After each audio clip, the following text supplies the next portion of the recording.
இந்த சாமிக்கு பாதி உடம்பு மட்டுமே இருக்கும். அதாவது இடுப்புக்கு கீழே 2 கால் மட்டுமே இருக்கும். இடுப்புக்கு மேல எதுவுமே இருக்காது. இந்த சாமியோட வரலாறை நான் உங்களுக்கு சொல்றேன். நீங்க தெரிஞ்சுக்கோங்க. இதுதான் செல்லாண்டி அம்மன் வரலாறு.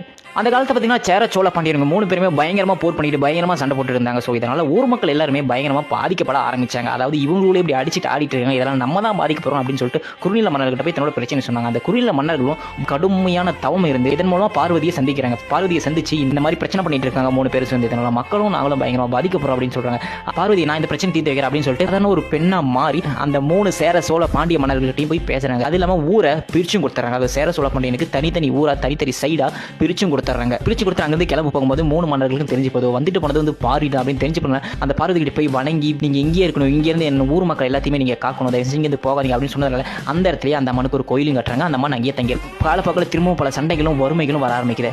அதுக்கப்புறமா நீங்கள் இந்த ஊருக்கு தான் வரணும், நீங்கள் இங்கே தான் வரணும்னு சொல்லிட்டு சேர சோழ பாண்டியர்கள்லாம் மாற்றி தன்னோட கஷ்டத்தையும் தன்னோட வறுமையும் சொல்கிறாங்க. இதுக்கேற்ற மாதிரியே இந்த அம்மன் என்ன பண்ணுறாங்கன்னா 3 பாகமாக பிரிஞ்சு, அதாவது ஒவ்வொரு பாகமாக பிரிஞ்சு தனித்தனியாக போயிடுறாங்க. அப்படி தனித்தனியாக போன பாகத்தோட இந்த இடுப்புக்கு கீழே இந்த 2 கால் தான் செல்லாண்டி அம்மன். இதுதான் இந்த கோயிலோட வரலாறு.